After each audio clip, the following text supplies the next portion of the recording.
എടോ, ഞാൻ തനിക്ക് വേണ്ടി ഇത്രത്തോളം കാത്തിരുന്നിട്ടും അവസാനം താൻ തരുന്നൊരു മറുപടി ഉണ്ട്. തിരക്കാണ്, പിന്നെ വിളിക്കാം. ആ ഒരു വാക്കില് താൻ എല്ലാം തീർത്തു. പക്ഷെ അത് കേൾക്കുമ്പോ എന്റെ ഒരു അവസ്ഥ താൻ ഒരിക്കലെങ്കിലും ആലോചിച്ചിട്ടുണ്ടോ? ഒരു ദിവസം മൊത്തം ഞാൻ കാത്തിരിക്കുക തനിക്ക് വേണ്ടി. അവസാനം കിട്ടുന്നതോ തിരക്കാണ്. അപ്പോഴും ഞാൻ ആലോചിക്കുന്ന ഒരു കാര്യം എന്താണെന്നറിയോ?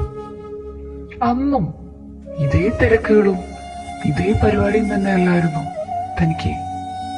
പക്ഷെ അന്നൊന്നും ഇല്ലാത്തൊരു തിരക്ക് എന്തേ മടുത്തു തുടങ്ങിയെന്ന് തനിക്ക് പറയാൻ കഴിയുന്നില്ല, അല്ലേ? എടോ, ഞാൻ തനിക്ക് വേണ്ടി ഇത്രത്തോളം കാത്തിരുന്നിട്ടും അവസാനം താൻ തരുന്നൊരു മറുപടി ഉണ്ട്. തിരക്കാണ്,